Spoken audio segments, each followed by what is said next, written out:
की है आरती, पापियों को पाप से है तारती। श्री भागवत भगवान की है आरती, पापियों को पाप से है तारती। श्री भागवत भगवान की है आरती, पापियों को पाप से है तारती। श्री भागवत भगवान की है आरती, पापियों को पाप से है तारती। ओ पापियों को पाप से है तारती, पापियों को पाप से है तारती। श्री भागवत भगवान की है आरती, पापियों को पाप से है तारती। श्री भागवत भगवान की है आरती, पापियों को पाप से है तारती। ये अमर ग्रंथ ये मुक्ति पंथ ये पंचम वेद निराला, नव ज्योति जगाने वाला।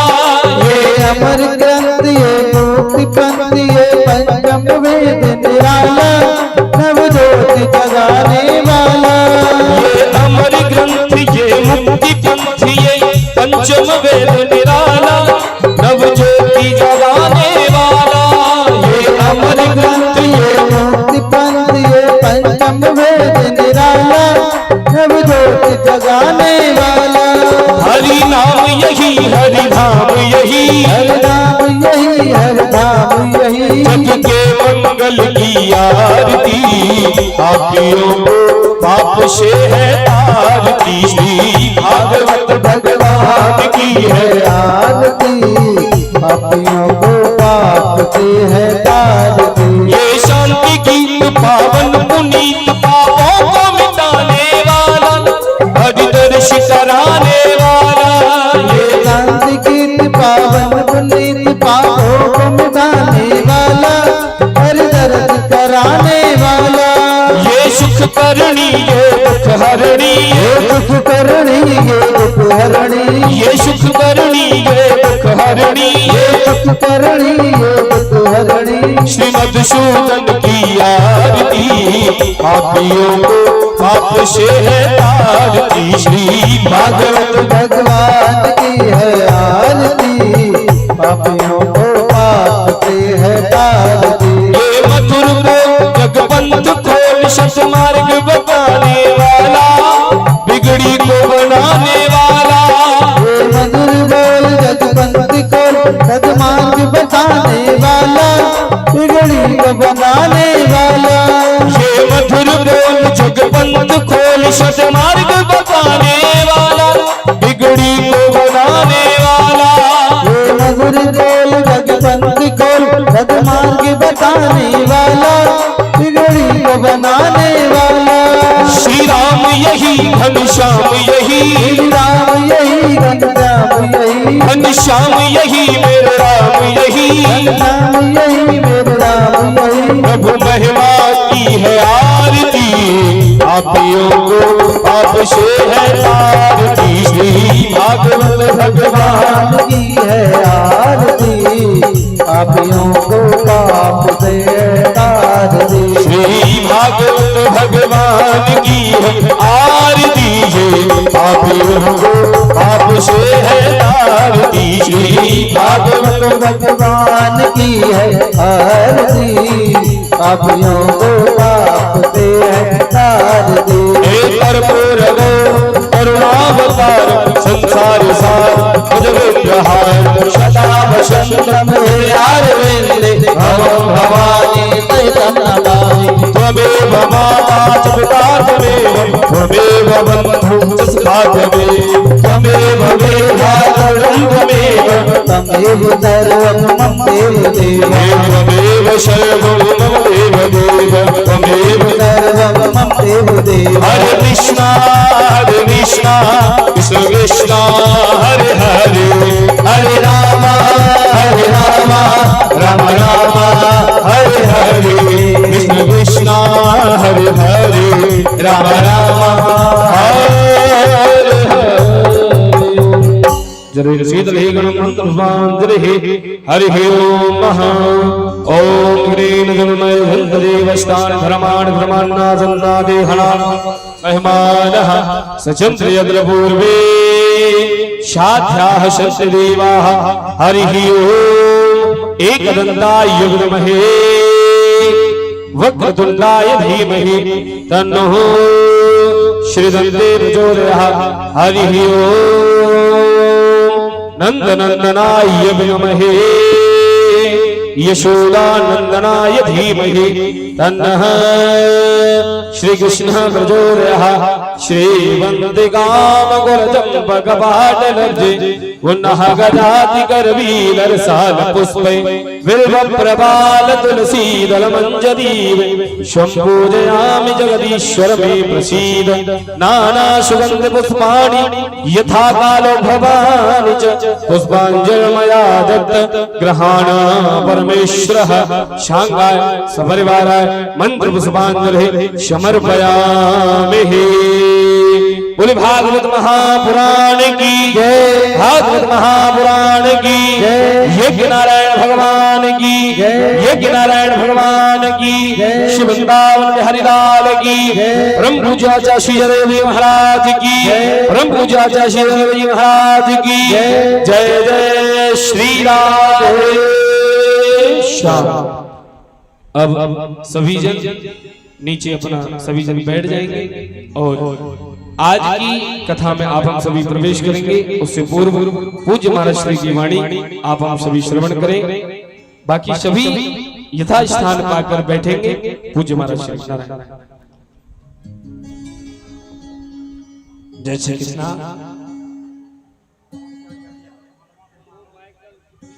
हेलो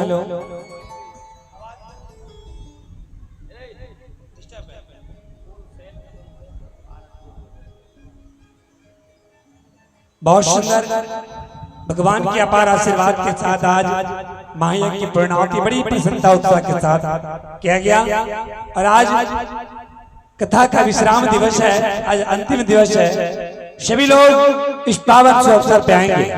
रात्रि 10 बजे कथा मंच से बहन जी की विदाई होगी और सभी लोग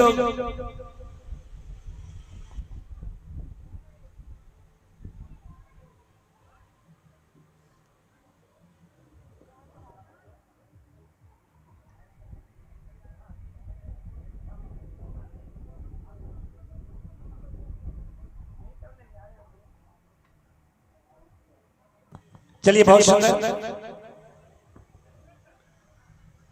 आज 10 बजे कथा का विश्राम होगा। आयोजन समिति के तमाम अधिकारी, अध्यक्ष महोदय, उपाध्यक्ष महोदय, सचिव, उप सचिव, कोषाध्यक्ष और सभी वरिष्ठ कार्यकर्ता मंच पे रहेंगे। मैं सबों को बकायदा नाम लेकर के बुलाऊंगा।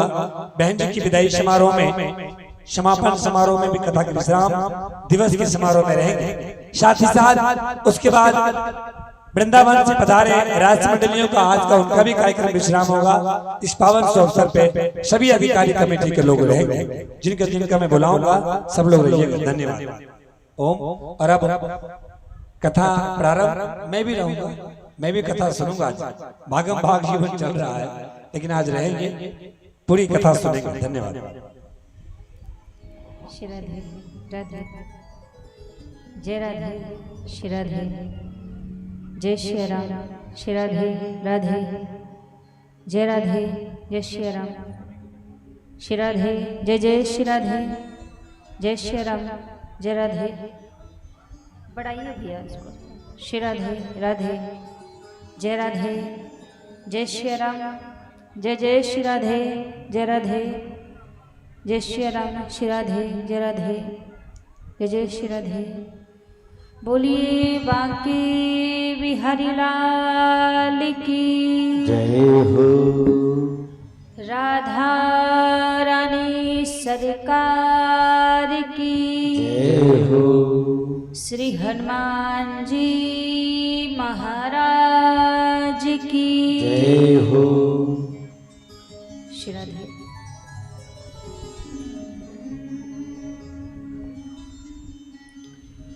हरि ओम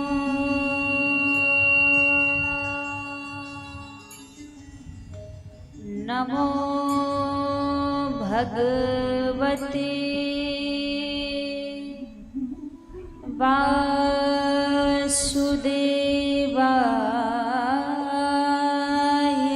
नमः। स्वस्ति श्री गणेशाय नमः।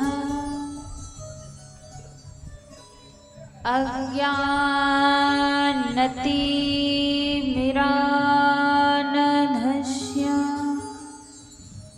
ज्ञानाञ्जनशलाकया चक्षुरुन्मीलितं येन तस्मै श्री गुरवे नमः।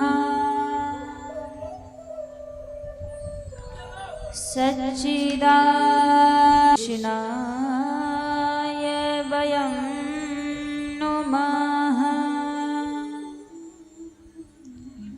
जय जय श्री राधारमण, जय जय नवल किशोर, जय गोपी चित्तचोर प्रभु, जय जय माखन चोर।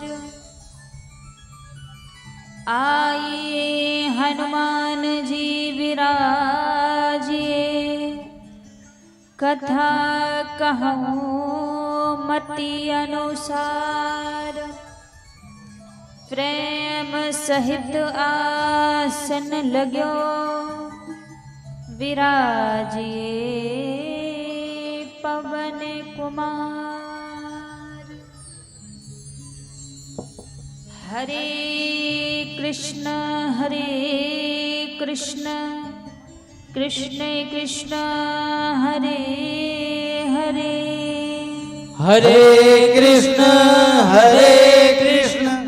कृष्ण कृष्ण हरे हरे, हरे राम राम राम हरे हरे, हरे राम राम राम हरे हरे। बोलिए श्री बांके हरिलाल की जय हो, राधा रानी सरकार की जय हो, श्री हनुमान जी महाराज की जय हो। आइए सभी भक्तजन आज की पावन मंगलमय कथा में प्रवेश करने से पहले मन और वाणी को पवित्र करते हुए प्रभु के पावन नाम को गाते हुए सभी आज की पावन मंगलमय कथा में बड़े भाव और प्रेम से प्रवेश करेंगे। सभी हमारे साथ में मिलकर प्रभु के पावन नाम को गाते हुए सारे दुख दूर। भैया इनमें आवाज दीजिए, दोनों माइक बढ़ाइए। श्री राधे, जय राधे, जय श्री राम, जय जय श्री राधे। हल्का सा बढ़ाइए। श्री राधे, जय राधे, जय जय श्री राधे। सभी बड़े भाव से मिलकर गाएंगे। सारे दुख दूर हमारे हो गए, सारे दुख दूर हमारे हो गए।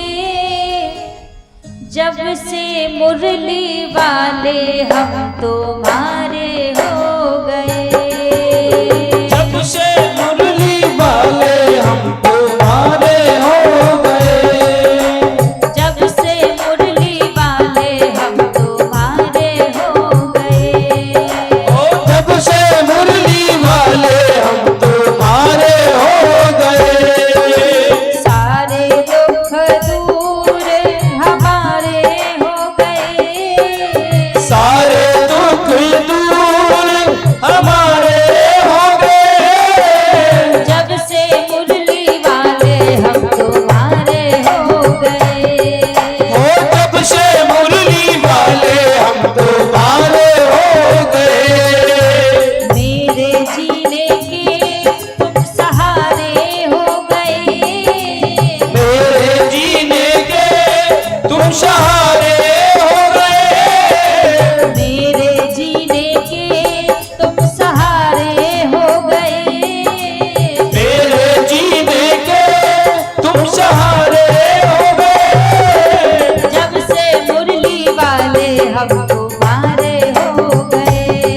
से रिश्ता तोड़ के बैठे तुम संग नाता जोड़ के बैठे तुम संग नाता जोड़ के बैठे तुम संग नाता जोड़ के बैठे जब से रिश्ता तोड़ के बैठे तुम संग नाता जोड़ के बैठे तुम संग नाता जोड़ के बैठे तुम संग नाता जोड़ के बैठे सारे जग से उठा भरोसा सब कुछ तुम पर छोड़ के बैठे सब कुछ तुम पर छोड़ के बैठे सब कुछ तुम पर छोड़ के बैठे दिन तकदीर के किनारे हो गए दिन तकदीर के किनारे हो गए जब से मुरली वाले हम तुम्हारे हो गए जब से मुरली वाले हम तुम्हारे हो गए सारे दुख दूर हमारे हो गए सारे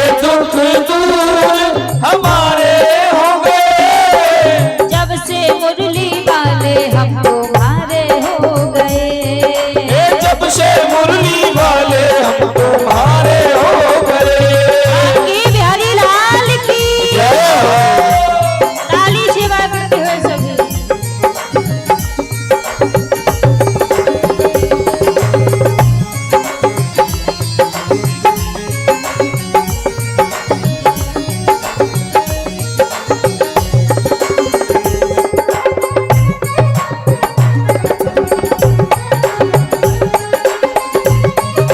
श्याम प्यारे की जय हो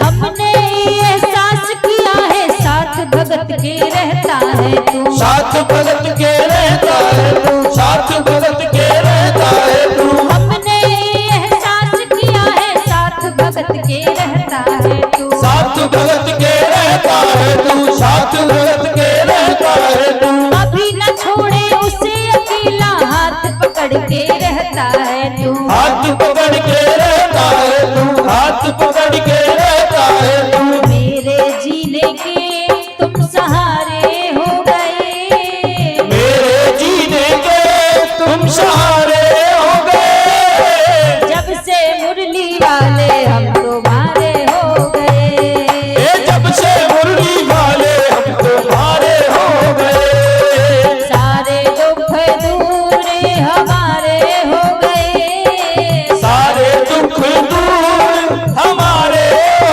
गए अच्छा किस किस को लगता है कि जब से ठाकुर जी की शरण में आए हैं तब से प्रभु के नाम को गाया है जीवन में कोई दुख नहीं सताता जिसको ऐसा लगता हो कि प्रभु के पास आने से सारे दुख दूर हो गए एक बार भाव से दोनों हाथ पर खड़े करके कहिए मिल करके कहिए सभी सारे दुख दूर हमारे हो गए सारे दुख दूर हमारे हो गए जब से मुरली वाले हम तुम्हारे हो गए जब से मुरली वाले हम तुम्हारे हो गए जब से मुरली वाले हम तुम्हारे हो गए जब से मुरली वाले हम तुम्हारे हो गए जब से मुरली वाले हम तुम्हारे हो गए जब से मुरली वाले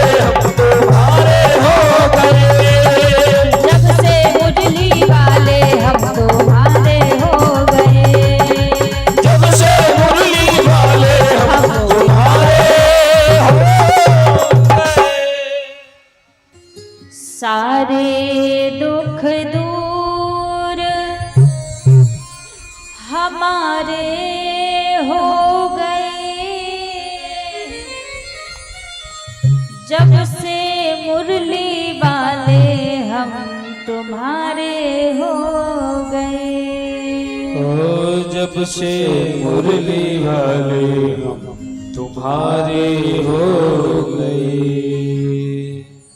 हमने एहसास किया है साथ भगत के रहता है तू, साथ भगत के रहता है तू, साथ भगत के रहता है तू। कभी ना छोड़े उसे अकेला हाथ पकड़ कर रहता है तू, ये हाथ पकड़ कर रहता है तू, हाथ पकड़ कर रहता है तू। मेरे जीने के तुम सहारे हो गए, मेरे जीने के तुम सहारे हो गए।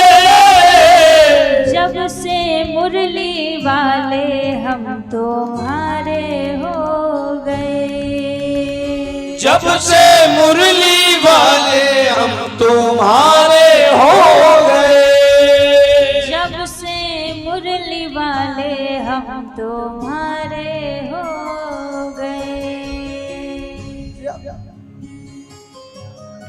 बोलिए भक्त वत्सल भगवान की जय हो। कहते हैं महाराज, जीवन में जब भगवान का आश्रय मिल जाए ना, प्रभु की कृपा का आश्रय जब जीवन में मिल जाए, तब फिर जीवन में कोई दुख नहीं सताता है। अब ऐसा नहीं है कि ये भगवान की भक्ति करने लग जाते हैं तो दुख नहीं आते, दुख आते हैं, लेकिन दुख आने से पहले वो मुरली वाला आ जाता है।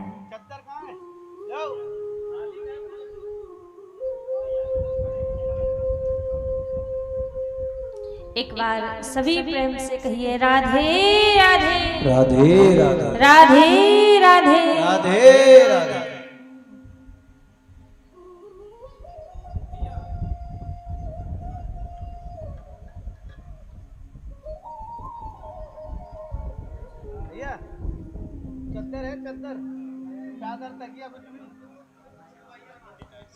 और हम सभी के बीच रमन कुमार रंजन शिक्षक जी पधारे हैं। पूज्य देवी जी का पुष्प गुच्छ दे करके स्वागत करेंगे, लेकिन मैं निवेदन करूंगा पहले गोपाल जी का पूजन कर लेंगे, उसके बाद हम देवी जी को यह अर्पण करेंगे।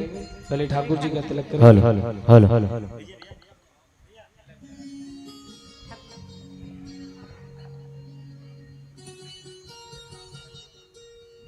हेलो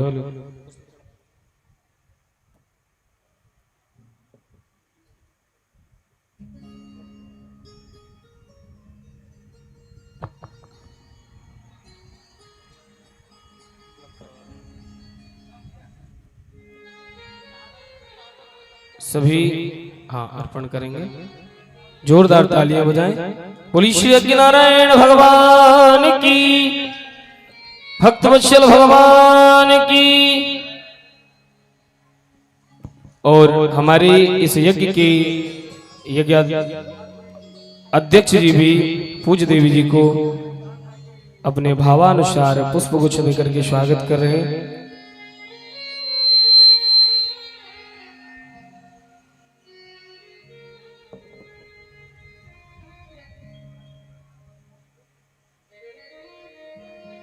एक बार जोरदार तालियां बजाएं। बोली श्री सत्यनारायण भगवान की जय।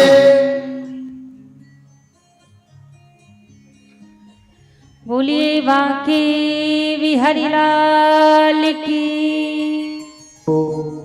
एक बार सभी प्रेम से कहिए राधे राधे राधे राधे राधे राधे राधे राधे।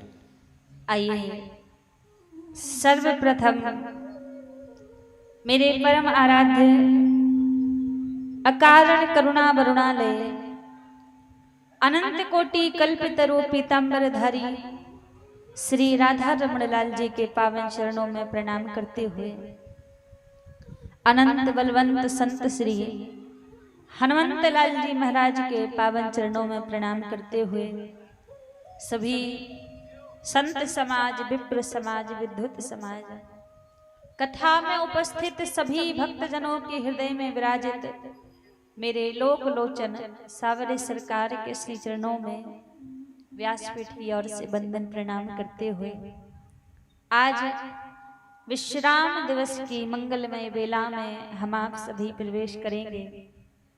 विगत 6 दिनों से हम सभी भगवान की पावन कथा को सुनते आ रहे हैं। आज कथा का विश्राम दिन है।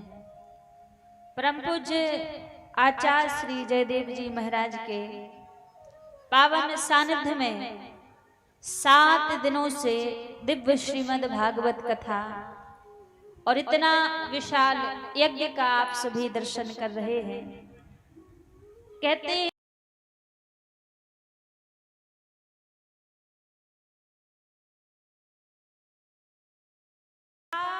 मिल ही नहीं संता। जब तक भगवान की कृपा नहीं होती ना, तब तक संतों का सानिध्य भी नहीं मिलता। तो आज पूज्य महाराज जी की उपस्थिति भी हम आप सभी को यहाँ पर मिल रही है। तो पूज्य महाराज जी के पावन सानिध्य में 7 दिनों से इस सुंदर यज्ञ का हम आप सभी दर्शन कर रहे हैं, श्रीमद् भागवत कथा को सुन रहे हैं। पूज्य महाराज जी के आदेश अनुसार हमारी पूर्ण समिति ने इतना मेहनत करके इतना दिव्य आयोजन आप सबके मध्य किया और आज वो आयोजन विश्राम की ओर जा रहा है। कहते हैं कोई भी कार्य, कई लोग कह रहे आज कथा समाप्त हो जाएगी, आज समाप्ति का दिन है, लेकिन हम कहें भगवान की कथा कभी समाप्त नहीं होती है। हरि अनंत हरि कथा अनंता, कहूं सुनहु बहु विधि सब संता। भगवान की लीला अनंत है, भगवान की कथा अनंत है। प्रभु की कथा अपार है, लीला प्रभु की अपार है, जो कि कभी विश्राम नहीं होती, समाप्त नहीं होती। भगवान की कथा केवल मात्र विश्राम लेती है। तो आज हम सबके मध्य से इस श्रीमद् भागवत कथा विश्राम ले लेगी, लेकिन पूरी नहीं होगी, क्योंकि भगवान की कथा कभी भी पूरी नहीं होती, केवल मात्र विश्राम लेती है। तो आज प्रभु की कथा विश्राम हो जाएगी। कथा तो विश्राम हो जाएगी, लेकिन आज ये भागवत कथा के विश्राम के साथ साथ ये भागवत महापुराण बंद हो जाएगा आज। लेकिन भैया आज से प्रयास कीजिएगा अपने जीवन रूपी पुराण को खोलने का। जीवन रूपी पुराण को खोलकर श्वास रूपी पन्ने पन्ने पर भगवान के नाम को विराजित करने का प्रयास कीजिएगा, क्योंकि हम यहाँ आए ही इसीलिए हैं, प्रभु की प्राप्ति के लिए, सत्कर्मों के लिए हम यहाँ पर आए हैं। यहाँ से जाने के बाद एक एक चीज का भगवान को हमें जवाब भी देना है कि हम क्या करके आए हैं, क्या किया है, क्या नहीं किया है। इसलिए आज कथा तो विश्राम हो जाएगी, ये धार्मिक आयोजन यज्ञ भी विश्राम हो जाएगा, लेकिन इस यज्ञ के कारण, इस कथा के कारण जितनी भी शुद्ध अनुभूति आपको हुई है, जितनी भी सद्मार्ग आपको दिखाया गया है, आप प्रयास कीजिएगा उस पे चलने का। क्योंकि हमने पहले दिन ही कहा था, भगवान की कथा केवल मात्र सुनने का विषय नहीं है कि आपने सोचा हमने कथा सुन ली सो बात बन जाएगी, कल्याण हो जाएगा। भगवान की कथा केवल मात्र सुनने का विषय नहीं है, भगवान की कथा तो जीने का विषय है। जब तक आप इसको अपने जीवन में नहीं उतारोगे, जब तक आप इसको अपने जीवन में धारण नहीं करोगे, तब तक कथा का प्रभाव, कथा का असर दिखने वाला नहीं है। कई लोग कहते हैं कि हमने तो भैया कई बार सत्संग कर लिया, कई बार कथाएं सुन ली, लेकिन उनके जीवन को देखो, जीवन कहाँ है, जीवन वहीं का वहीं अटका हुआ है। लेकिन भैया सत्संग ऐसा ना हो कि हमने जितना सत्संग किया है, जितनी कथा सुनी है, वहीं के वहीं जीवन अटका रहे ना। सत्संगति दुर्लभ संसारा, निमिष दंड भव एको बारा। एक बार भी जीवन में आप सत्संग करो, लेकिन सत्संग ऐसा करो कि उस एक बार के सत्संग में आपके जीवन में परिवर्तन आ जाए, वो सत्संग आपके जीवन में दिखने लग जाए। तब सत्संग करना आपका सफल है, तब कथा को सुनना आपका सफल है। होता है ना, मान लीजिए किसी को बुखार आ रहा हो, अब वो डॉक्टर के पास जाए दवाई लेने के लिए, और डॉक्टर से दवाई ले ले, अब उस दवाई को लाके घर में रख ले, खाए नहीं, और विचार करे कि दवाई तो ले आया हूं, अब तो ठीक हो जाऊंगा, तो क्या वो ठीक होगा? होगा ठीक? नहीं होगा ना। जब तक उस दवाई को खाएगा नहीं तब तक ठीक नहीं होगा, तब तक वो ज्वर नहीं जाएगा। उसी प्रकार आप सुनो, सोचो कि हमने कथा सुन ली, अब तो कल्याण हो जाएगा, तो केवल मात्र कथा सुनने से भी कल्याण नहीं होगा। जो आपने सुना है उसको जब तक आप अपने जीवन में धारण नहीं करोगे, जब तक अपने जीवन में नहीं उतारोगे, तब तक कल्याण होना संभव नहीं है। तो जितना भी आपने सुना है, हम ये नहीं कहते कि आप एक साथ पूरा जीवन परिवर्तन कर लीजिए ना, लेकिन थोड़ा थोड़ा प्रयास कीजिए। एक एक पग आगे बढ़ाओगे ना, तो एक दिन पूरे जीवन में परिवर्तन दिखने लग जाएगा। क्योंकि कथा केवल सुनी नहीं जाती है, भगवान की कथा तो जीवन में उतारी जाती है, जीवन को जिया जाता है भगवान की कथा में। तब वास्तविक सत्संग हमने किया है, वरना ऐसे तो कई बार लोग कथा सुनते हैं, कथा सुनकर बस सुना और हृदय से निकाल दिया, तो वो सच्चा सत्संग नहीं कहलाता। सच्चा सत्संग वही है जिसको सुना और हमने अपने जीवन में उतार लिया, जीवन में धारण कर लिया। कल हम आप सभी ने रुक्मणी मंगल महोत्सव मनाया था। माता रुक्मणी का विवाह द्वारिकाधीश के साथ में हुआ। रुक्मणी मैया को लेकर ठाकुर जी द्वारिकापुरी आ गए। अब यहाँ पर एक सत्राजित नाम के राजा थे, जिनको सूर्य से प्राप्त एक सैमंतक मणि थी, और उस मणि का 24 घंटे पूजन करने से नित्य प्रति वो मणि 50 बार सोना दिया करती थी। अब एक दिन उस मणि को लेकर मस्तक पर धारण करके सत्राजित पहुंचे द्वारिकापुरी।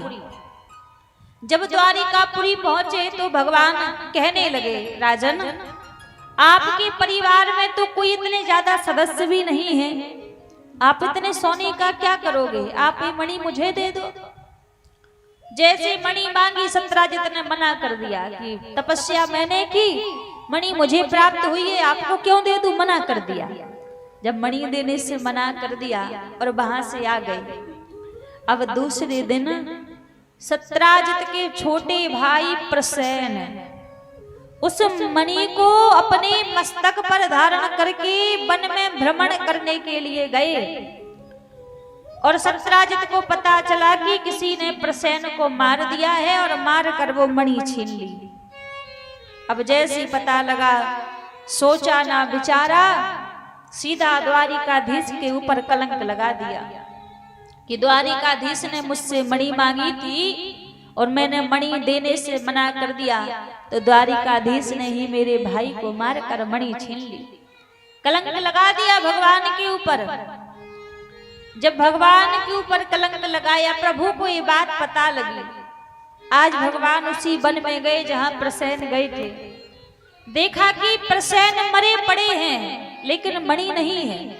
चारों तरफ देखा, जब चारों तरफ देखा तो भालू के पंजों के निशान दिखाई दिए, और उन भालू के पंजों के निशान के पीछे पीछे द्वारिकाधीश गए तो जाकर क्या देखा, एक गुफा में एक भालू की कन्या उस मणि के साथ में खेल रही है। जैसे देखा कि भालू की कन्या उस मणि के साथ में खेल रही थी, ठाकुर जी जाकर उस मणि को लेने लगे। और जब उस मणि को लेने लगे तो गुफा में से एक भयंकर भालू आया और आकर भगवान के संग में युद्ध करने लगा। और जब युद्ध करने लगा, धीरे धीरे 18 दिन बीत गए।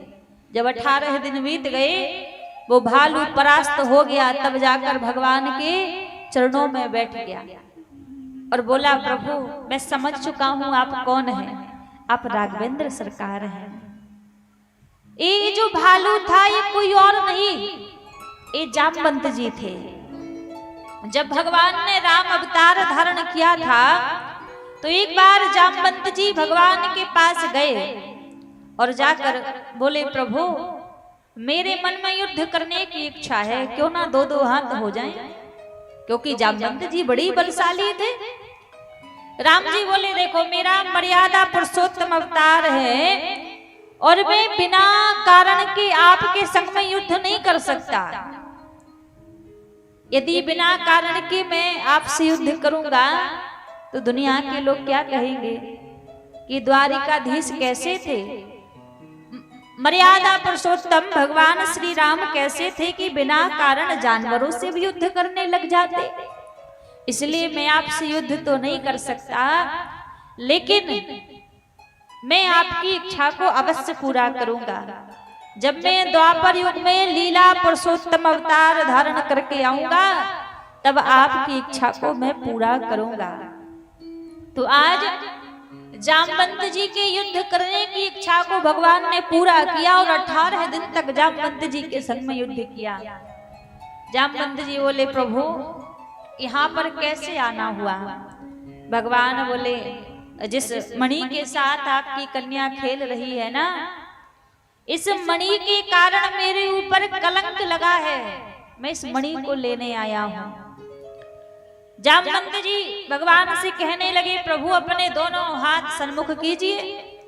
और जैसे भगवान ने दोनों हाथ सन्मुख किए, एक हाथ में भगवान के मणि रख दी और दूसरे हाथ में जामवंत जी ने अपनी कन्या जामवती का हाथ रख दिया।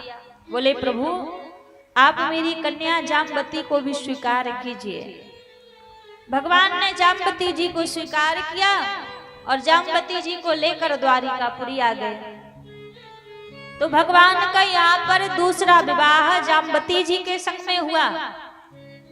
फिर उस मणि को लेकर भगवान पहुंचे सत्राजित के पास और जाकर बोले, राजन आपने कहा था कि ये मणि मैंने चुराई है, मुझे नहीं चाहिए आपकी ये मणि मैंने नहीं चुराई थी, लीजिए अपनी मणि को अपने पास में रखिए। और जैसे ही सत्राजित से कहा तो सत्राजित को बड़ी गिलानी होने लगी, बड़ा कष्ट होने लगा कि अरे आज एक मणि के कारण मेरे ऊपर मैंने भगवान के ऊपर कलंक लगा दिया। सत्राजित बोले, प्रभु अब इस मणि को हम स्वीकार नहीं करेंगे, इस मणि को आप अपने ही पास रखो और इस मणि के साथ साथ आप मेरी कन्या सत्यभामा को भी स्वीकार करो। भगवान बोले, मैं मणि को तो नहीं लूंगा, मणि तो वहीं छोड़ दी और सत्यभामा जी को लेकर प्रभु द्वारिकापुरी आ गए। तो तीसरा विवाह भगवान का सत्यभामा जी के संग में हुआ, चौथा विवाह कालिंदी जी के संग में हुआ, पांचवा विवाह मित्र वृंदा जी के संग में हुआ, छठवां विवाह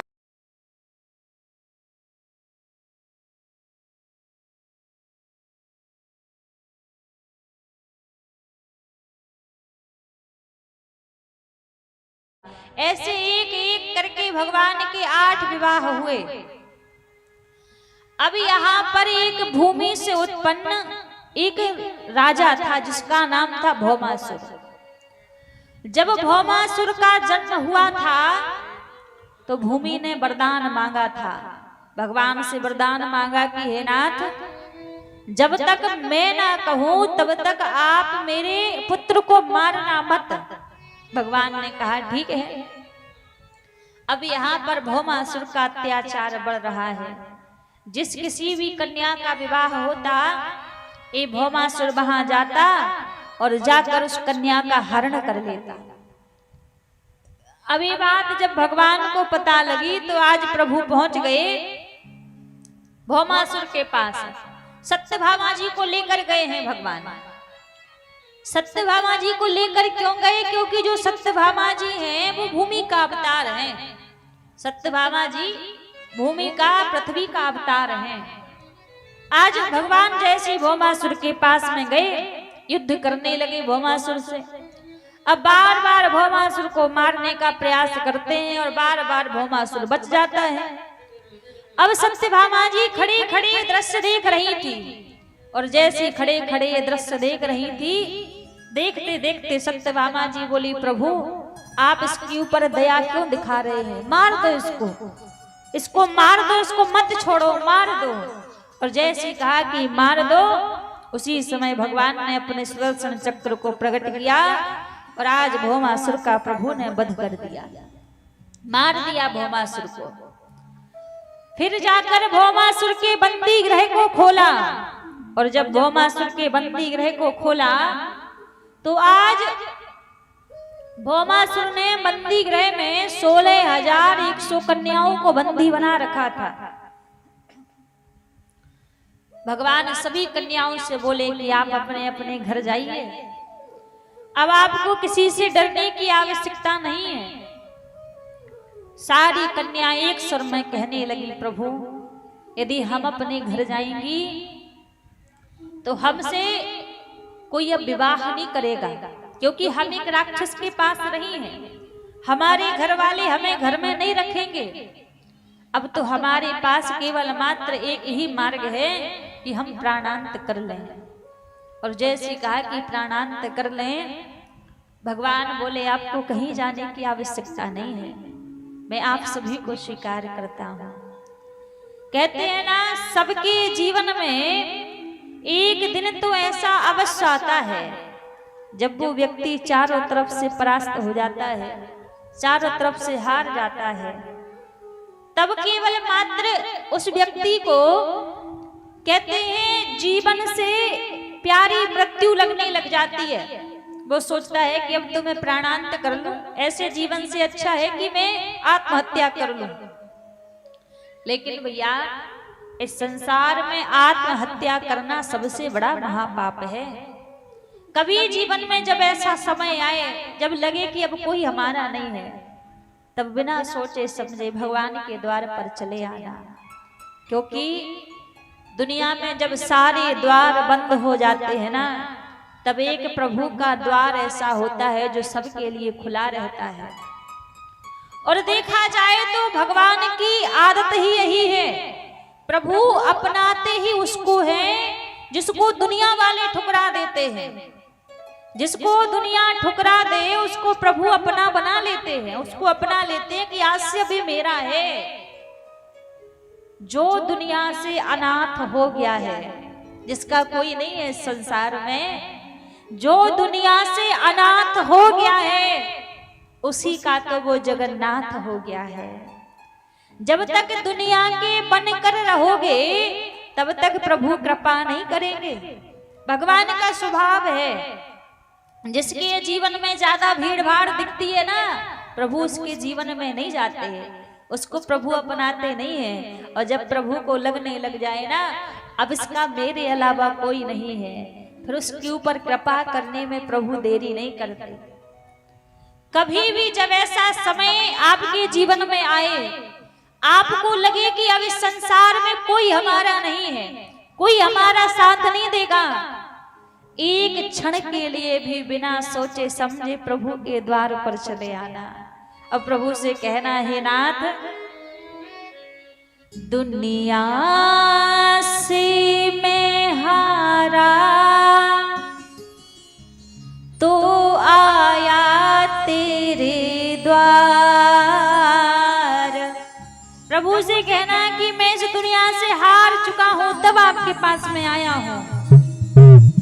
दुनिया से मैं हारा तो आया तेरे द्वार, यहाँ से भी जो हारा कहाँ जाऊंगा सरकार।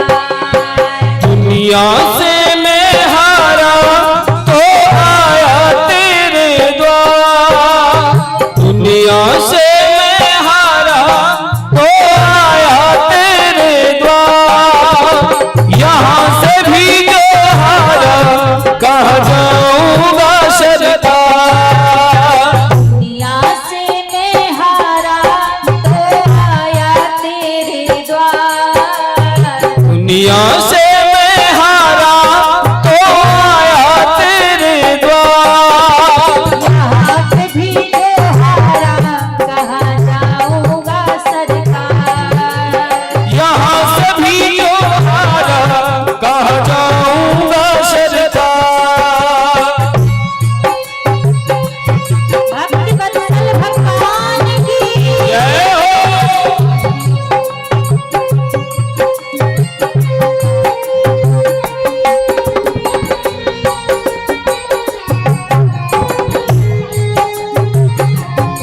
बांके बिहारी लाल की जय हो।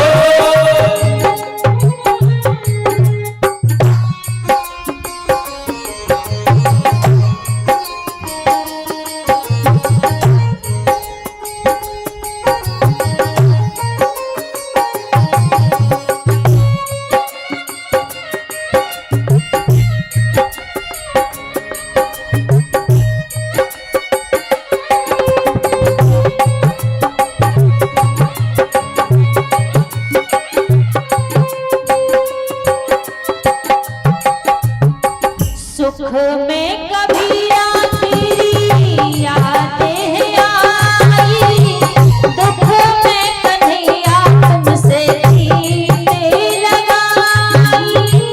शुक्र में कभी ना तेरी याद है आई, दुख में कन्हैया तुमसे प्रीत लगाई। सुख में कभी ना तेरी यादें आई, दुख में कन्हैया तुमसे जीने लगाई। शुक्र में कभी ना तेरी याद है आई, दुख में कन्हैया तुमसे प्रीत लगाई। सारा दोष है मेरा मैं करता हूँ स्वीकार, सारा दोष है मेरा मैं करता हूँ स्वीकार। यहाँ से भी जो हारा कहाँ जाऊंगा सरकार। और यहाँ से भी तो हारा कहाँ जाऊंगा सरकार। दुनिया से मैं हारा तो आया तेरे द्वार, दुनिया से मैं हारा तो आया तेरे द्वार। यहाँ पे भी जो हारा कहाँ जाऊंगा सरकार। और यहाँ से भी जो हारा कहाँ जाऊंगा सरकार।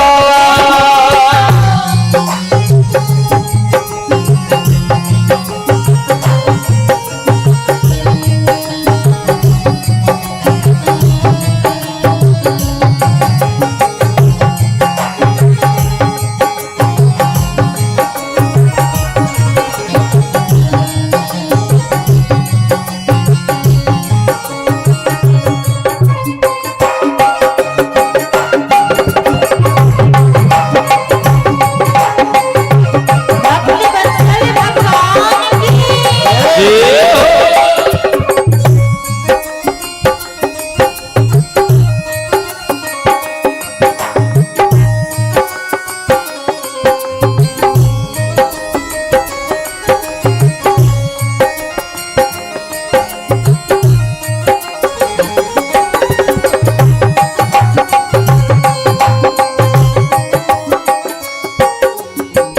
मेरा तो क्या है मैं तो पहले से हारा, तुमसे ही पूछेगा ये संसार सारा। मेरा तो क्या है मैं तो पहले से हारा, तुम तुमसे ही पूछेगा ये संसार सारा।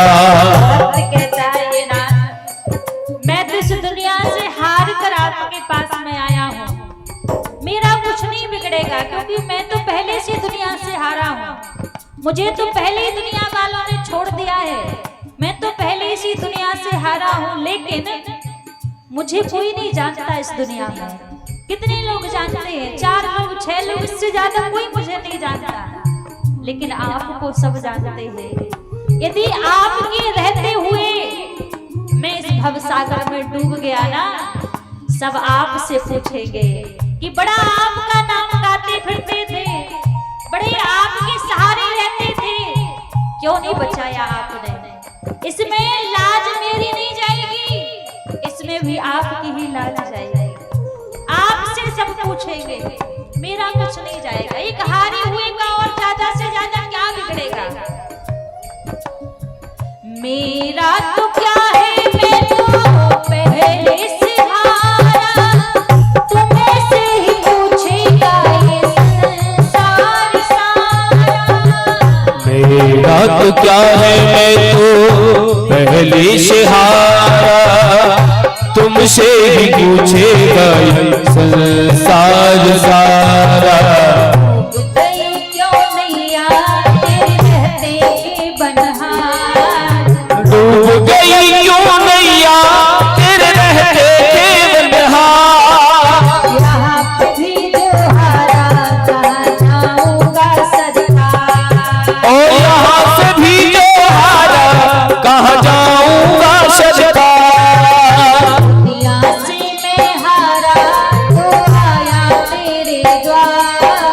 दुनिया से मैं हारा तो आया तेरे द्वार। यहाँ भी जो हारा कहाँ जाऊंगा सदका। और यहाँ से भी जो हारा कहाँ जाऊंगा सदका। सहारे के सहारे की जय हो।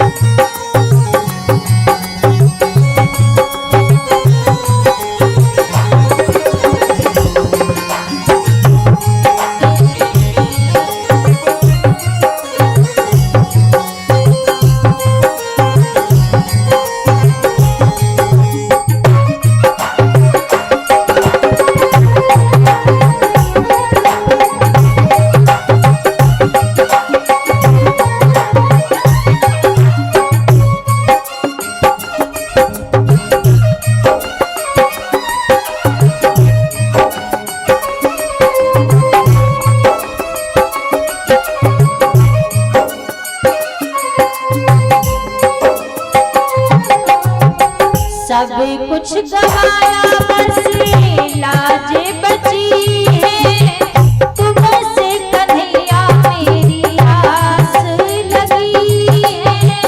सब कुछ गवाया बस लाज बची है, तुमसे कन्हैया मेरी आस लगी है।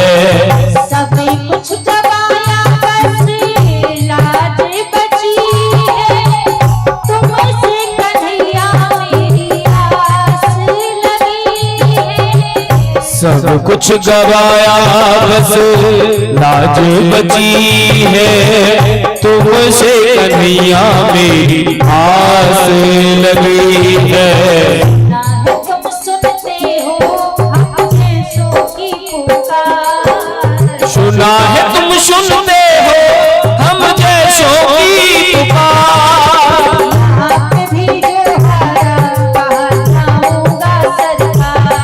और यहाँ से भी जो हारा कहाँ जाऊंगा सदका। दुनिया से मैं हारा तू आया तेरे द्वार। दुनिया से मैं हारा तो आया तेरे द्वार। यहाँ से भी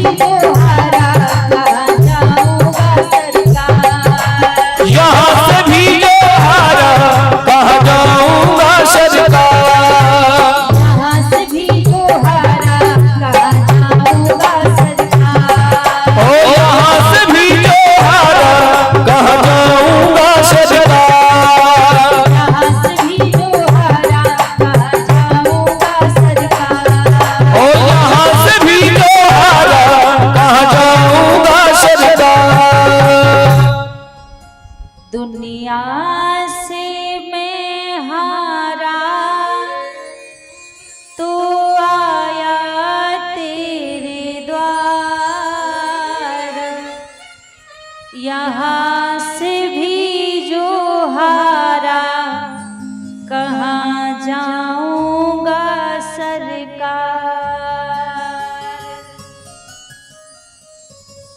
भक्त कहता है प्रभु हर जगह से हार कर मैं आपके द्वार पर आया हूँ, यदि यहाँ से भी हार गया, आपने भी नहीं अपनाया, आपने भी कृपा नहीं की, तो फिर कहाँ जाऊंगा। एक आखिरी आस होती है आपके दरबार की, और आपने भी यदि कृपा नहीं की तो मैं किसके द्वार पर जाऊंगा, किसकी चौखट पर जाऊंगा। सब कुछ गवाया बस लाज बची है, तुम्हें से कन्हैया मेरी आस लगी है।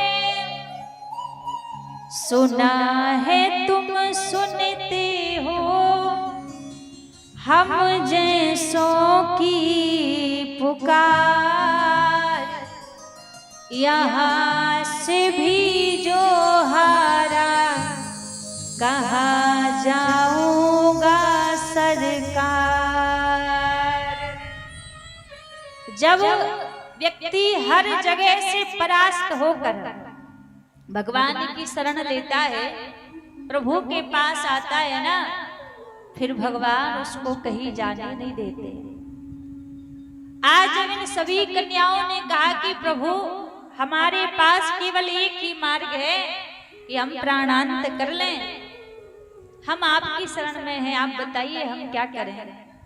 तब भगवान बोले आपको कहीं जाने की आवश्यकता नहीं है, मैं आप सभी को स्वीकार करता हूं। क्योंकि लोग कहते हैं कि भगवान ने 16,108 विवाह किए। आज यदि प्रभु इन कन्याओं को स्वीकार नहीं करते, इनको अपनाते नहीं, तो ये सारी कन्याएं प्राणांत कर लेती, अपने प्राणों का त्याग कर देती। तो आज भगवान ने इन सभी कन्याओं के प्राणों की रक्षा करने के लिए इन कन्याओं को अपनाया, इन सबका वर्ण किया। तो ऐसे एक एक करके भगवान के 16,108 विवाह हुए। बड़ा प्रभु का परिवार है। हर एक रानी के द्वारा 10-10 पुत्र और एक एक कन्या का जन्म हुआ। प्रभु का परिवार बढ़िया से चल रहा है। आज यहाँ राजा परीक्षित सुखदेव जी महाराज से कहते हैं, गुरुदेव आप भगवान को करुणा सिंधु कहा करते हैं, कोई ऐसी कथा सुनाइए, कोई ऐसा चरित्र सुनाइए जिसमें भगवान ने अपने भक्त के ऊपर करुणा की हो।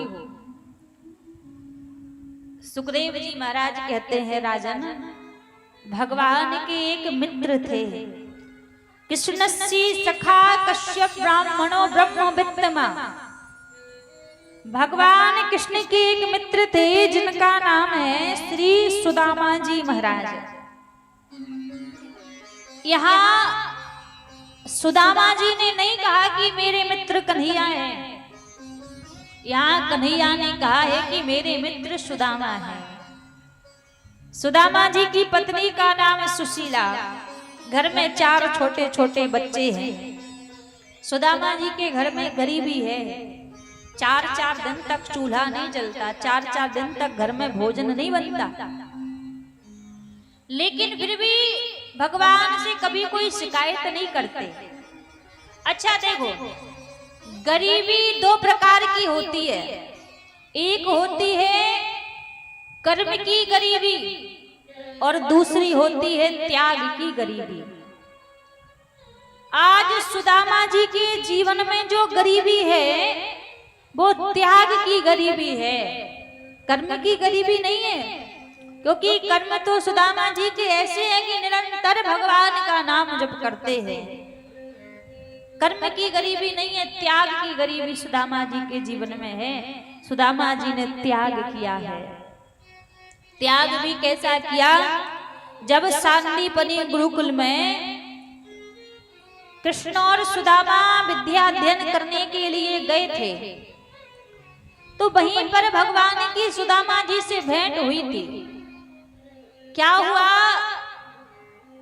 एक दिन ऋषि दुर्वासा जी महाराज भिक्षा मांगने के लिए आए, गुरु माता के पास गए भिक्षा लेने के लिए।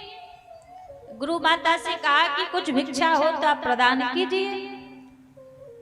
गुरु माता ने कह दिया कि आश्रम में कुछ भी नहीं है देने के लिए, बल्कि आश्रम में कुछ चने रखे हुए थे।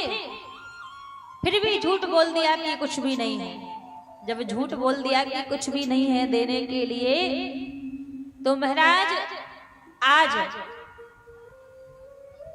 वहां से दुर्वासा जी थोड़ी दूरी पर पहुंचे और विचार करने लगे कि इतना बड़ा घर है, इतना बड़ा गुरुकुल है, लेकिन फिर भी कुछ है नहीं, ऐसा हो नहीं सकता।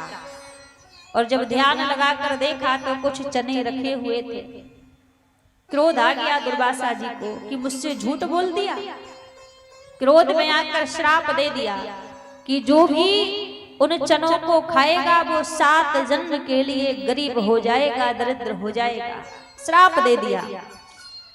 जब श्राप दिया तो वहीं पीछे खड़े खड़े श्री सुदामा जी महाराज सुन रहे थे।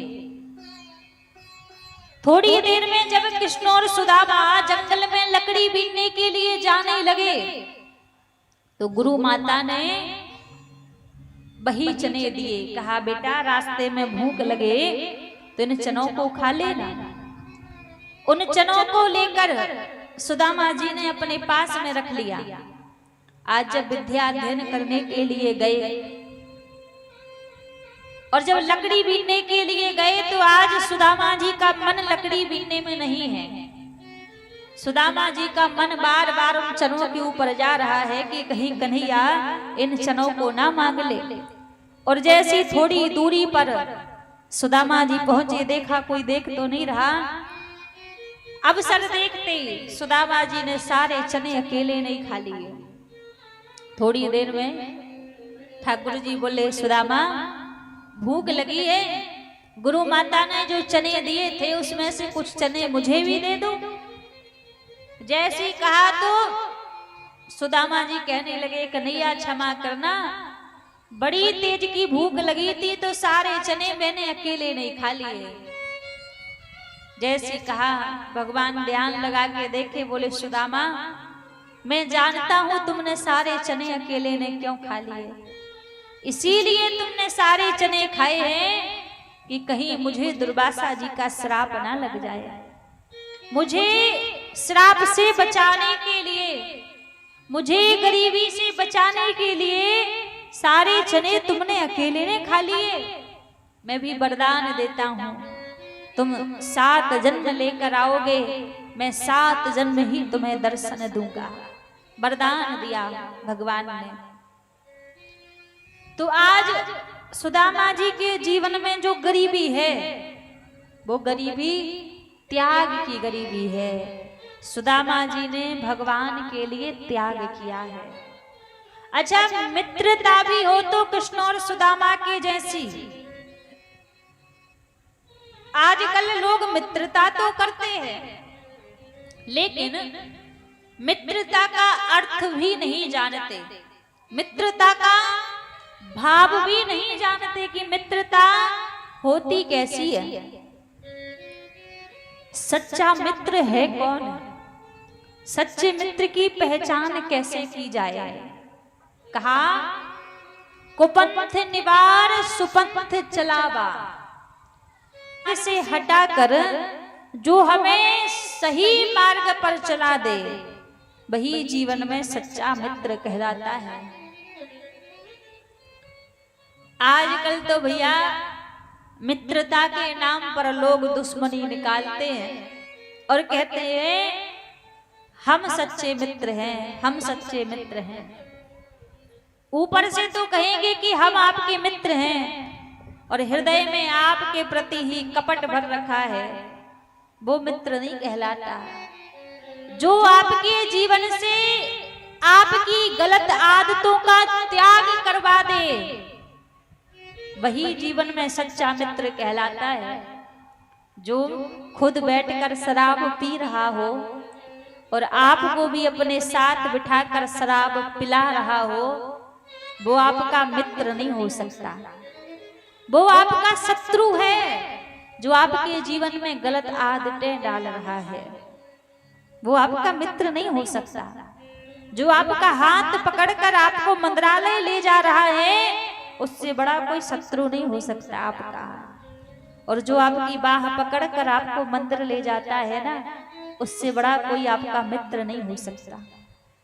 क्योंकि मित्र वही है जो जीवन से बुराइयों का त्याग करवा दे और अच्छाइयों को जीवन में धारण करवाए, वही जीवन में सच्चा मित्र कहलाता है।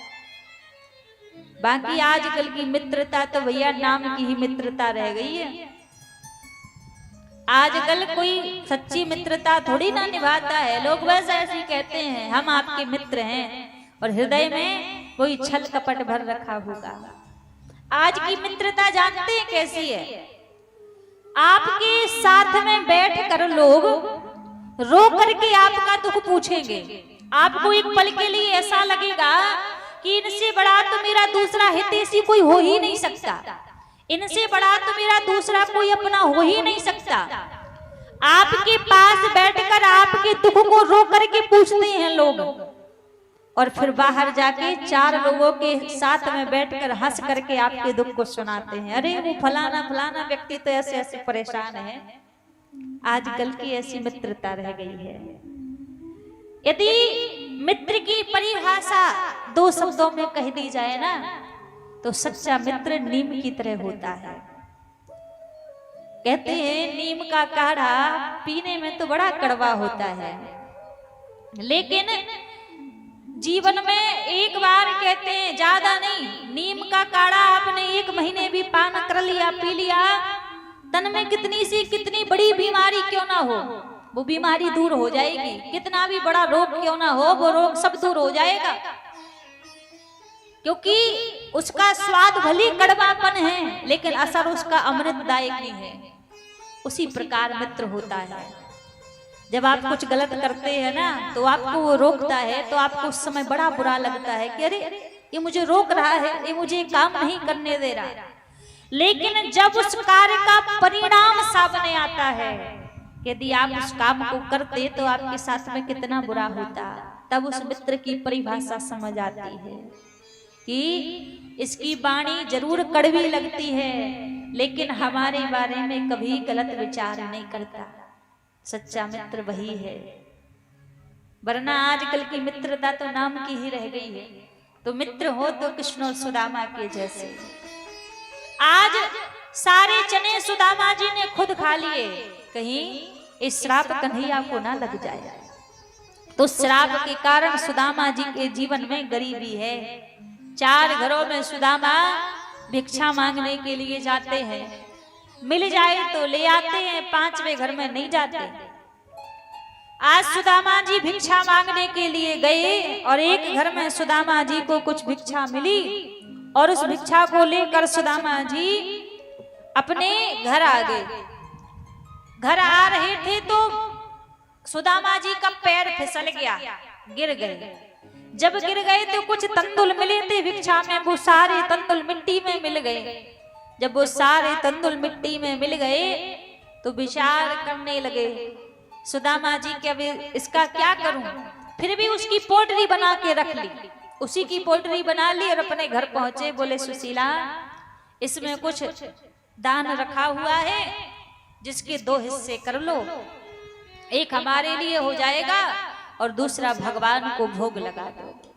जैसे ही कहा किसके 2 हिस्से कर लो, सुशीला ने उस पोटली को जब खोला तो थोड़े से ही तंतुल थे उसमें, बाकी सारी मिट्टी मिट्टी भरी हुई थी। सुशीला बोली, भगवान आप ये दूसरा हिस्सा भी अपने भगवान को ही समर्पित कर दो। दोनों पति पत्नी ने जितना भी दान मिला था जाकर भगवान को भोग लगा दिया। उसी समय द्वारिकापुरी में भगवान भोजन करने के लिए बैठे थे। एक निवाला प्रभु ने तोड़ा, मुख में नहीं दिया। वो एक निवाला तोड़कर वहीं का वहीं छोड़ दिया। बोले सुशीला मेरा तो पेट भर गया। और जैसे कहा कि मेरा कि अब नहीं पाना, मेरा पेट भर गया। रुक्मणी मैया बोली प्रभु अभी तो आपने कुछ पाया भी नहीं है, पेट कैसे भर गया? भगवान बोले रुक्मणी मेरे मित्र सुदामा के घर में 3 दिन से चूल्हा नहीं जला है, छोटे छोटे बच्चे घर में भूखे हैं, और आज थोड़ा सा दान मिला तो वो दान भी दोनों पति पत्नी ने मुझे समर्पित कर दिया, तो मेरा तो उसी में पेट भर गया। जैसे ही कहा रुक्मणी मैया बोली प्रभु आप सबके लिए इतना धन वैभव देते हैं, तो हम सुदामा जी को कुछ वैभव क्यों नहीं दे देते? भगवान बोले रुक्मणी बात तो यही है, सुदामा कभी कुछ मांगता ही नहीं है। सुदामा जी महाराज भगवान के मंदिर जाते हैं, प्रभु के पास जाते हैं, लेकिन जाकर के भगवान से प्रार्थना करते हैं कि हे नाथ मेरी आदत है मांगने की, कभी मैं गलती से आपसे कुछ मांग लूं तो आप मुझे देना मत। मैं अगर मांगू तो मांगू, तुम ना दे देना मुझे, तुमने जो दे दिया तो आशिक नहीं मजदूर कहलाऊंगा। यदि मैंने कुछ मांगा और आपने दे दिया तो फिर आपका भक्त थोड़ी ना कहलाऊंगा, फिर तो मजदूर बन जाऊंगा कि दिन भर मजदूरी की और शाम को कुछ मांग कर आ गए। इसलिए प्रभु आप मुझे कुछ देना मत। कुछ मांगते नहीं सुदामा जी कभी भी भगवान से, लेकिन भगवान पर भी सुदामा जी की ऐसी स्थिति कब तक देखी जाए। आज भगवान ने क्या किया, एक साधु का रूप बनाया और साधु का रूप बनाकर पहुंच गए सुशीला के पास में।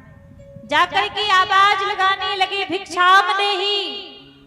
सुशीला घर से बाहर आई, बोली भगवान हमारे घर में गरीबी रूपी कन्या ने जन्म लिया है, हमारे घर में गरीबी का सुर तक फैला हुआ है, इसलिए हम आपको कुछ भेंट नहीं दे सकते, हम आपको कुछ भिक्षा नहीं दे सकते। भगवान कहने लगे देवी हमने तो सुना है कि आपके पति के मित्र द्वारिकाधीश हैं। जैसे कहा द्वारिकाधीश का नाम सुनते सुदामा जी महाराज रोने लगे। बोले हाँ मुझ अभागा के मित्र द्वारिकाधीश है। सुशीला कहने लगी प्रभु मैं ये नहीं कहती आप उनके पास कुछ मांगने के लिए जाइए, लेकिन एक बात बताओ आपका क्या कभी मन नहीं करता उनके दर्शन करने का, कि आप जाकर भगवान के दर्शन करें? सुदामा जी बोले जिसका मित्र द्वारिकाधीश के जैसा हो कैसे उसका मन नहीं करेगा कि दर्शन के लिए जाएं। दर्शन को नैना तपे बचन सुनन को कान, मिलवे को हियरा तपे हिय के जीवन प्राण। ये नेत्र उनको देखने के लिए तरसते हैं, ये हृदय तरसता है कि एक बार उनको हृदय से लगा लें, लेकिन हमारी और उसकी बराबरी नहीं है। वो उस सोने की द्वारिकापुरी का राजा है और हम इस झोपड़ी के राजा हैं, हमारा उसका कोई मेल नहीं है।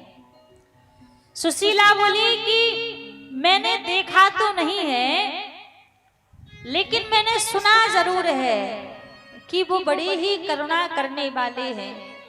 आप एक बार मेरे कहने पर उनके दर्शन के लिए जाइए।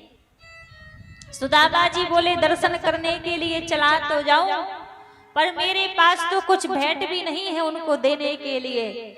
और कहते हैं मित्र का गुरु का घर ऐसा होता है वहां खाली हाथ नहीं जाना चाहिए। सुशीला 4 घरों में गई और 4 मुट्ठी तंदुल लेकर आई, एक पोटली बनाकर सुदामा जी को दी। और जब सुदामा जी जाने लगे तो सुशीला बोली भगवान अपने द्वारिकाधीश से मेरा एक संदेशा कह देना। कौन सा संदेशा? अपने द्वारिकाधीश से कहना कि हे नाथ, 1 माह 2 पाख में 2 एकादशी होए, पर मेरे घर गोपाल जी नित्य एकादशी होए। और भक्तों के जीवन में 1 माह में केवल 2 एकादशी आती हैं, लेकिन हमारे ऊपर आपकी कुछ ज्यादा ही कृपा है कि हमारे जीवन में तो नित्य ही एकादशी होती है। सुदामा जी समझे नहीं। वहां से गए सुदामा जी महाराज, और जैसे ही गए थोड़ी दूर पहुंचकर एक वन में सुदामा जी पहुंचे। और जब एक निर्जन वन में पहुंचे तो सुदामा जी को कोई रास्ता दिखाई नहीं दे रहा है कि मैं किस ओर जाऊं। कभी द्वारिकापुरी गए नहीं। जब कोई रास्ता नहीं दिखा तो उदास हो गए, प्रभु से प्रार्थना करने लगे, हे नाथ, मैं तो नहीं जानता कि वो कौन सा मार्ग है जो आपकी ओर आता है, पर आप तो जानते हैं कि वो कौन सा मार्ग है जो मेरी ओर आता है। यदि मैं आप तक नहीं आ सकता तो आप कृपा करके मुझ तक आ जाइए। सुदामा जी महाराज रोने लगे, और जब रोते रोते सुदामा जी की नींद लगी, भगवान ने अपनी माया को आदेश किया, और भगवान ने माया के द्वारा सुदामा जी को द्वारिकापुरी के बगीचों में बुला लिया। जब द्वारिकापुरी के बगीचों में सुदामा जी महाराज आए, और आते ही आज नेत्र खुले तो देखा कि बड़े बड़े कंचन महल खड़े हुए हैं। लोगों से पूछा, भैया ये कौन सी नगरी है? सब बोले ये द्वारिका नगरी है, ये द्वारिकापुरी है। भगवान के द्वार पर सुदामा जी पहुंचे हैं, और द्वारपालों से बोले, भैया मुझे द्वारिकाधीश से मिलना है। द्वारपाल कहने लगे, हम अभी आज्ञा लेकर आते हैं भगवान से। और जैसे द्वारपाल आज्ञा लेने के लिए गए और जाकर पूछने लगे, प्रभु एक विप्र देवता आपके दर्शन करना चाहते हैं, क्या आज्ञा है? भगवान बोले, भैया विप्र देवताओं को मुझसे मिलने के लिए आज्ञा लेने की जरूरत कब से पड़ने लगी? उनके लिए तो मेरे द्वार हमेशा ही खुले रहते हैं। द्वारपाल बोले, प्रभु उनका रूप बिल्कुल अलग है। शीश पगाना झगा तन पे अरुजाने को ही बसे के ही ग्रामा। धोती फटी सी लटी दुपटी पाहो पासन की नहीं सामा। द्वारे खड़ो द्रज दुर्बल करयो पूछत दीन दयाल को धाम बतावत आपनो नाम सुदामा। हो सुनते ही दौड़े चले आए मोहन, लगाया गले से सुदामा को मोहन है, लगाया हो लगाया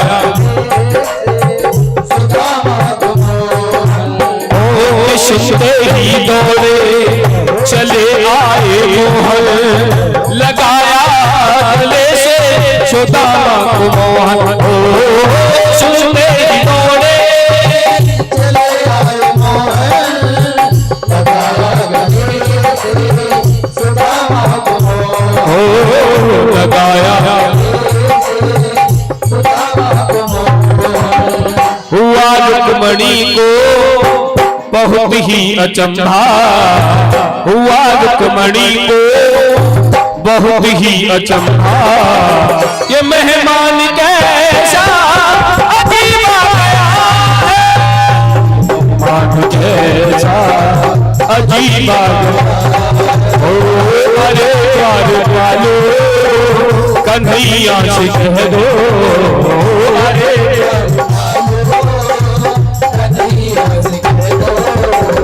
किधर पे सुदामा गरीब आ गया है, सुदामा गरीब आ गया है।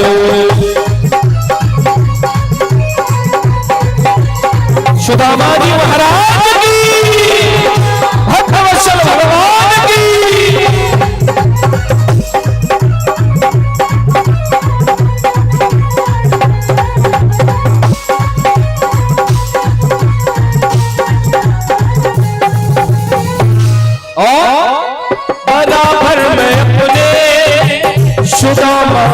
बैठाए, चरण आंसुओं से श्याम ने धुलाए। ओ चरण आए, चरण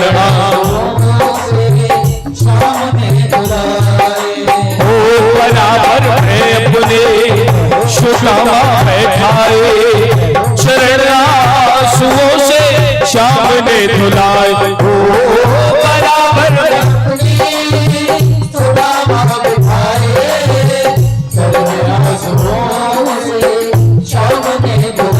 आए, चरण आंसुओं से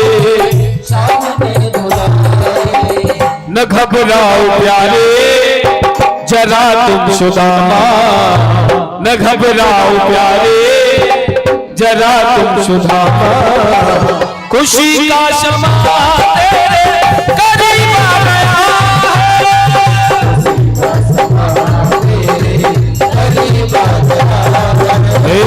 अरे द्वार वालो कन्हैया से कह दो, अरे और एक बार सभी दोनों हाथ उठाएंगे श्री सुदामा जी महाराज के लिए, दोनों हाथ उठाएं सभी और कहिए कि दर पे सुदामा गरीब आ गया है।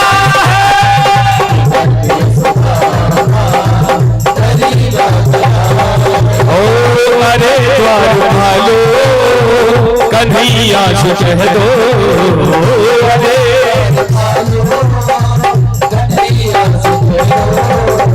किधर पे सुदामा गरीब आ गया है, किधर पे सुदामा गरीब आ गया।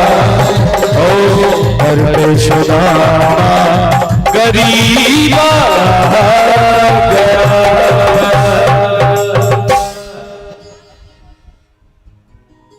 जैसे ही सुदामा जी महाराज ने सुदामा जी का नाम ठाकुर जी ने सुना, तुरंत सुनते ही दौड़ पड़े, मेरा मित्र आया है, मेरा सुदामा आया है।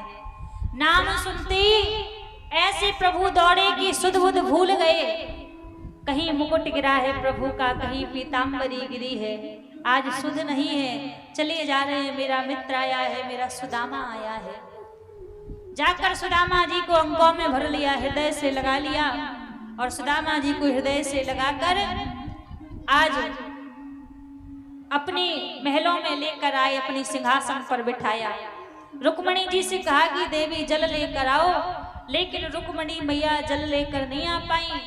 आज देखी सुदामा की दीन दशा, करुणा करके करुणा निधि रोए, पानी परात को पात छुओ नहीं, नैनन के जल सो पग धोए। आज सुदामा जी की स्थिति को देखा भगवान ने, रुक्मणी जी जल लेकर नहीं आ पाई, प्रभु इतना रोए, अपने नेत्रों के जल से सुदामा जी के चरणों को धो दिया। आपस में वार्तालाप हुई, भगवान बोले सुदामा मेरे लिए भाभी ने भेंट कहाँ भेजी है, और जैसी भेंट की बात कही, आज जो चावल लेकर आए थे उनको छिपाने लगे सुदामा जी। जब उन चावलों को छिपाने लगे, ठाकुर जी ने देख लिया और देखकर वो पोटरी छीन ली। जब उस पोटरी को छीना तो उसमें तंदुल थे, उसमें चावल थे। भगवान भाव विभोर हो गए और आज प्रभु ने एक मुट्ठी तंदुल लिए और प्रभु ने भोग लगाया, पृथ्वी में राज्य सुदामा जी को दे दिया। दूसरी मुट्ठी तंदुल लिए प्रभु ने भोग लगाया, स्वर्ग में भी स्थान सुख का वैभव सुदामा जी को भगवान ने दे दिया। तीसरी मुट्ठी लेकर वैकुंठ दान में देने वाले थे, रुक्मणी मैया ने रोक दिया, बोली प्रभु इतने भी दयाल मत बनो कि अपने रहने का स्थान भी आप दान में देने को जा रहे हैं। ठाकुर जी बोले रुक्मणी मैं तुझे कभी नहीं रोकता, तू दुष्टों को देती है, पापियों को देखती है, मैं कभी नहीं रोकता। आज तू भक्त और भगवान के बीच में आ रही है। जैसे कहा रुक्मणी जी ने भाव बदल दिया, बोली प्रभु सारा प्रसाद आप ही पा जाओगे क्या? कुछ प्रसाद हम सबके लिए भी मिलना चाहिए। तब भगवान ने सुदामा जी के बचे हुए तंदुल प्रसादी में वरदान दिया कि जिस किसी के घर में भी सुदामा जी की तंदुल प्रसादी रहेगी उसके घर में कभी धन वैभव की कमी नहीं होगी, उसके घर में कभी गरीबी नहीं आएगी, कभी दरिद्रता नहीं आएगी। जिसके घर में सुदामा जी की तंदुल प्रसादी रहेगी, प्रभु ने वरदान दिया। आज फिर वो बचे हुए तंदुल प्रसादी समस्त द्वारिका वासियों को वितरण की गई। आज आपके लिए भी अभी मंच के द्वारा सुदामा जी की तंदुल प्रसादी वितरण की जाएगी। आप देखिए, पहले ही सुन लीजिए, फिर आकर लोग यहाँ पर पूछते हैं मंच से। आज जो तंदुल प्रसादी आपको मिलेगी, चावल की जो प्रसादी मिलेगी, उसको खाना नहीं है। करना क्या है, उन चावलों को ले जाकर लाल या पीले वस्त्र में बांधकर या तो अपने पूजा घर में रख देना है, या फिर अपने घर में आप जहां अपना भंडार रखते हैं, पैसा रुपया रखते हैं, वहां उनको रख देना है। इससे होगा क्या, आपके घर में यदि सुदामा जी के चावलों की प्रसादी रहेगी तो आपके घर में कभी भी गरीबी नहीं आएगी, आपके घर में कभी भी दरिद्रता नहीं आएगी, क्योंकि भगवान ने स्वयं उन तंदुल प्रसादी में वरदान दिया है। आज सुदामा जी के ऊपर प्रभु ने कृपा की, सुदामा जी लौट कर गए। फिर दत्तात्रेय जी के 24 गुरुओं का वर्णन सुनाया, कलयुग के दोषों की कथा सुनाई कि वैसे तो कलयुग में बड़े दोष हैं, लेकिन कलयुग में एक सबसे अच्छा गुण है, कलयुग केवल नाम धारा, सुमिर सुमिर नर उत नहीं पारा। और युगों में जब व्यक्ति जाता था तो मुक्ति पाने के लिए तप करना पड़ता, अनुष्ठान करना पड़ता, ध्यान लगाना पड़ता, तब जाकर मुक्ति मिलती थी। लेकिन एक कलयुग का सबसे अच्छा गुण है, ना ही तप करना है, ना ही ध्यान लगाना है, ना ही अनुष्ठान करना है, केवल मात्र भगवान का नाम गाते चलो, और भगवान का नाम गाते हुए ही व्यक्ति भव सागर से पार हो जाता है। कलयुग के दोषों की कथा सुनाई। सुखदेव जी महाराज राजा परीक्षित से कहते हैं, राजन आज 7वां दिन है, कुछ ही देर में तक्षप आने वाला है, जब तक मैं यहाँ पर रहूंगा तब तक तक्षप नहीं आएगा, इसलिए आप मुझे विदाई दीजिए, पहले विदाई दीजिए, मैं यहाँ से जाऊंगा, उसके बाद ही तक्षप यहाँ पर आएगा। जैसे कहा, राजा परीक्षित बोले, मेरे पास तो कुछ भी नहीं है देने के लिए, मैं आपको क्या प्रदान कर दूं। सुखदेव जी महाराज बोले, है ये नियम है, वैसे तो कई प्रकार के यज्ञ बताए हैं, पर 3 प्रकार के मुख्य यज्ञ हैं। कहा, एक देव यज्ञ, दूसरा पितृयज्ञ, तीसरा धर्म यज्ञ। और ये 3 प्रकार के यज्ञ विशेष बताए हैं। देव यज्ञ की पत्नी का नाम है स्वाहा। आप जब हवन में बैठते हैं ना तो पंडित जी कहते हैं स्वाहा बोलो, जब तक आप स्वाहा नहीं बोलते तब तक उस यज्ञ का आपको पुण्य नहीं मिलता, उसका फल नहीं मिलता। वैसे पितृयज्ञ, पितृयज्ञ की पत्नी का नाम है स्वधाहा, वहां स्वाहा नहीं कहते, वहां स्वधाहा शब्द का उच्चारण होता है। जब तक आप स्वधाहा शब्द का उच्चारण नहीं करते तब तक उसका पुण्य आपको नहीं मिलता। तीसरा है धर्म यज्ञ, और धर्म यज्ञ की पत्नी का नाम है दक्षिणा। आप छोटी सी सत्यनारायण भगवान की कथा सुने, या कोई बड़ा आयोजन करें, या फिर साप्ताहिक कथा सुने, जब तक आप अपनी इच्छा के अनुसार दक्षिणा कुछ विदाई प्रदान नहीं करते तब तक उसका पुण्य आपको नहीं मिलता। जैसे सुखदेव जी महाराज से कहा, सुखदेव जी को राजा परीक्षित ने विदाई दी, सुखदेव जी वहां से गए, तक्षप आया, राजा परीक्षित के चरणों को स्पर्श किया, और चरणों को स्पर्श करने से पहले ही राजा परीक्षित का हृदय तो भगवान के श्री चरणों में समाहित हो गया था। यहाँ पर महाराज आज राजा परीक्षित भगवान के श्री चरणों में समाहित हो गए। आज 7वां दिन है और थोड़ी देर में हमारी भी विदाई का समय है। अच्छा, आप लोग हमें विदाई दोगे या नहीं दोगे? कौन कौन विदाई देगा? सभी लोग देंगे? अच्छा, बड़ा प्रेम है आपका। देखिए 7 दिन खूब प्रेम स्नेह आप सभी ने यहाँ पर दिया है। हमारी पूरी समिति का बड़ा सहयोग रहा। हमारे पूज्य महाराज जी आचार्य श्री जयदेव जी महाराज की पावन सानिध्य में ये 7 दिन का श्रीमद् भागवत कथा का सुंदर अनुष्ठान अभी विश्राम की ओर जा रहा है। खूब स्नेह प्रेम आप सभी का हमें मिला है, और बस यही स्नेह प्रेम आपका बना रहे, ये सबसे बड़ी वस्तु है। अभी थोड़ी देर में आप सभी को एक एक करके मंच पर आने का सौभाग्य मिलेगा। और ठाकुर जी का पूजन करने का सबसे देखिए पहले ध्यान दीजिएगा, पहले सभी दादाजी लोग आएंगे, माताएं नहीं आएंगी, है ना। पहले सभी दादाजी लोग आएंगे, भागवत जी को प्रणाम करके चावल की प्रसादी लेके विदाई देकर अपने स्थान पर जाके बैठ जाएंगे। उसके बाद फिर सभी माताएं आएंगी, क्योंकि माताओं को थोड़ा समय लगता है, दादाजी लोग जल्दी जल्दी फ्री हो जाते हैं। तो पहले सभी दादाजी लोग आएंगे, उसके बाद सभी माताएं आएंगी। तो सबसे पहले आप सभी अपने दोनों हाथों को जोड़ लें और भागवत जी के अंतिम श्लोक का आप सभी हमारे साथ में गायन करेंगे, क्योंकि 7 दिन की भागवत का जितना भी सार है वो भागवत के इसी अंतिम श्लोक में है। सभी दोनों हाथ जोड़ लें। जिसके पास कोई वस्त्र हो तो वो अपने सर पर वस्त्र डाल लें और एक बार हम बोलेंगे, उसके बाद एक बार आप सभी को बोलना है।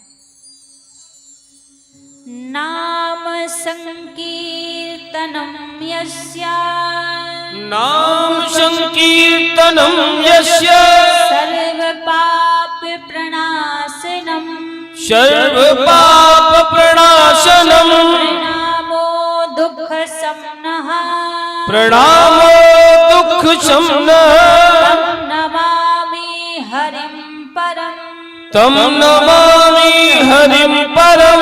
बोलिए भागवत महापुराण की जय हो। शिवा के बिहारी लाल की जय हो। अब एक एक करके पहले हमारे सभी दादाजी भैया जी लोग आएंगे, उसके बाद फिर माताएं आएंगी। तो शीघ्रता करेंगे, जल्दी जल्दी सभी लोग आ जाएंगे, क्योंकि आगे भी फिर वहां पर आयोजन है। और दोबारा सुने, आपको जो सुदामा जी के चावल की प्रसादी मंच से मिलेगी, इसको किसी को खाना नहीं है, इसको अपने घर ले जाना है और घर ले जाकर लाल या पीले कपड़े में बांधकर अपने पूजा घर या अपने भंडार घर में रख देना है। सुदामा जी की तंदुल प्रसादी आपके घर में रहेगी तो कभी भी आपके घर में गरीबी नहीं आएगी, कभी भी आपके घर में दरिद्रता नहीं आएगी। हमेशा आपका घर अन्न धन भंडार से भरा रहेगा, क्योंकि सुदामा जी के इन तंदुल प्रसादी में साक्षात भगवान का वरदान है।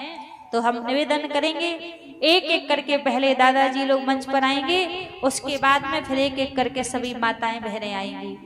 एक एक करके सभी दादाजी लोग आएंगे, ठाकुर जी को विदाई देते हुए, प्रसाद लेते हुए अपने स्थान पर जाकर सभी लोग बैठते रहेंगे। तो सभी दादाजी भैया जी लोग पहले आएंगे, फिर सभी माताएं आएंगी।